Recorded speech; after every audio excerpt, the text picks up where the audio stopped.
Chris Pratt is about to have some fun with his friends and new girlfriend Kelly.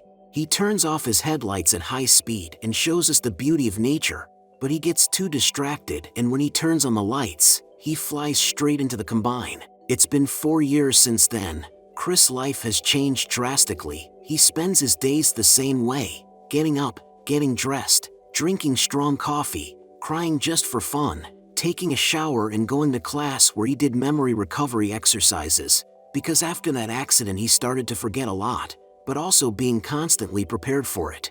Chris went to get something to eat, but by the skating rink he noticed the same Kelly he was in a car accident with, but he didn't dare approach her. The boy lives on a schedule. Now he is scheduled to meet his psychologist Janet. He meets Janet and embarrasses her by hugging her for too long and then proposes to sleep with her. But the girl lets him know that she's just doing her job as a psychologist and she not his girlfriend. The guy apologizes and wishes he could just go back to the way he was. He now lives in an apartment with his blind neighbor Lewis, who tolerates his outbursts of anger that lead to unrest and also tries to train his memory. At night, the guy works part-time at a bank outside the city, where he works as a regular janitor, who tries to promote himself to cashier as best he can by training with money from the monopoly, but once again gets rejected. Chris was quite a promising hockey player in the past. All these emotions might not have been memories, but his real life, if not for that tragic accident. At this time, a Cadillac is parked outside the bank, the passenger from which recognizes Chris. After work, Chris arrives at the bar and meets his sister's old acquaintance Gary, who saves the guy from being cheated by the bartender who wants to profit from the sick man and keeps him company.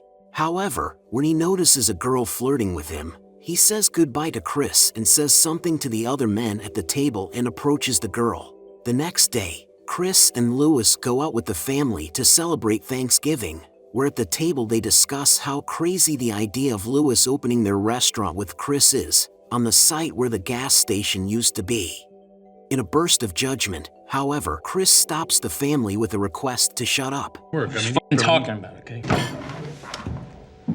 Alice's sister comes into the room for him, from whom he inquires about Gary, but the girl no longer remembers such a thing. Chris takes Lewis home and arrives at the bar himself, where he tries to meet the girl. But after a setback, Lovely, Gary's new girlfriend, approaches him, and after a long conversation about each other, Gary suggests they all go to the apartment. And in the apartment, Chris has to listen to moaning from the room, but his awkwardness is shared by Lovely, who rapturously remembers his hockey games, especially her favorite game against the Cougars of Raytown for the state championship trophy, which Chris played on his birthday, and surprisingly he remembers it. The girl turned out to be a fan of his who showed regret for the story of his accident, and Chris decided not to hesitate and showed interest in how she would look without her clothes on.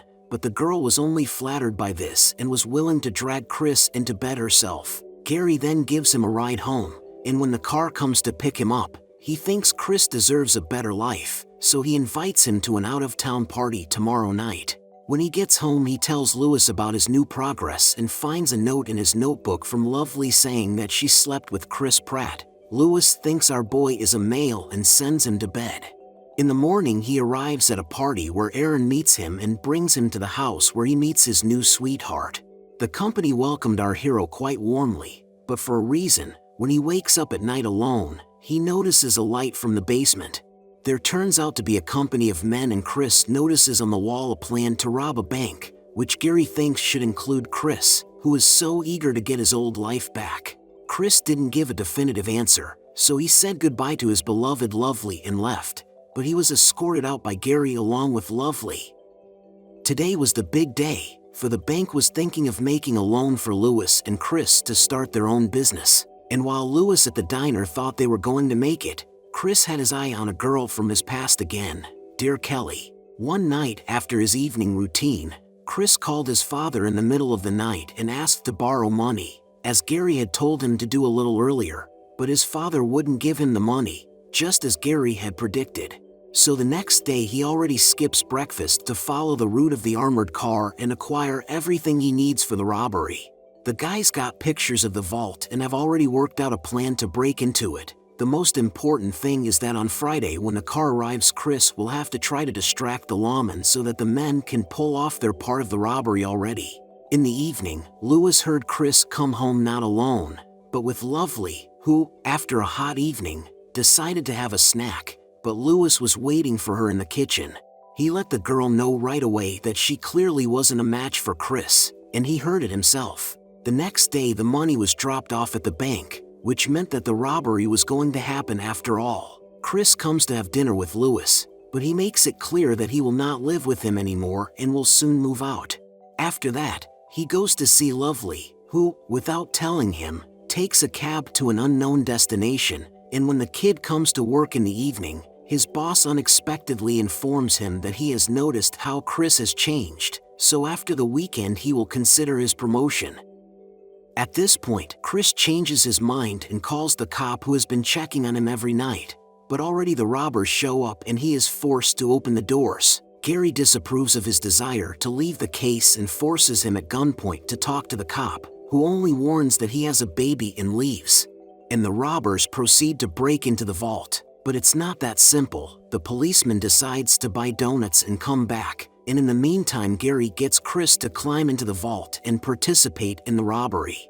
But when the police arrive, our gangsters don't feel so brave anymore. The cop spots Gary in the reflection and backs away, but the most brutal of the gang starts a shootout with the police. But it's not that simple. The man was pretty accurate and managed to take out most of their gang. However, when Chris warned that there was another one behind him, he didn't listen and was killed in the aftermath. And Chris discreetly escapes and forgets the keys in his car again, so he drives off in one that would serve the gangsters as a getaway.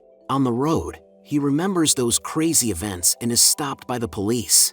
The officer lets Chris go because he noticed on his driver's license a business card saying that Chris has a serious problem with his head.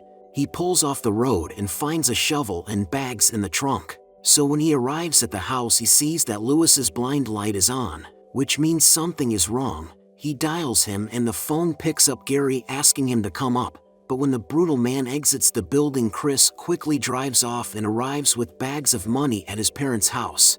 He locks himself in his former room and mulls over a plan, going through his old notes.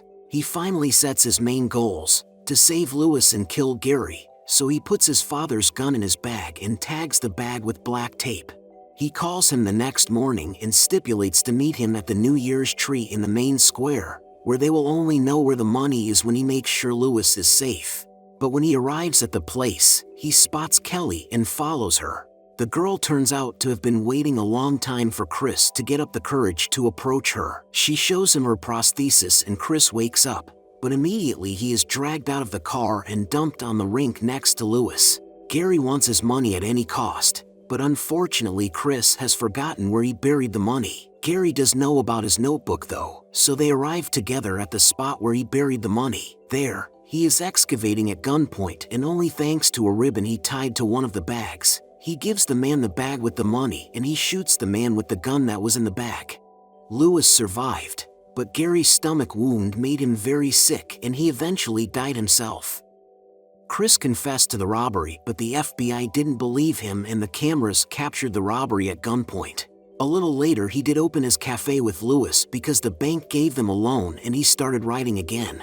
But all he thought about every day was that Kelly would come up to him again and forgive him, because he didn't have the strength to say that. So for now, he lived life as he had before. Please support the channel with your likes and subscribe. Our goal is 10,000 subscribers. We are trying very hard just to reduce your time in watching movies. Thank you so much for watching, and as always, I won't say goodbye.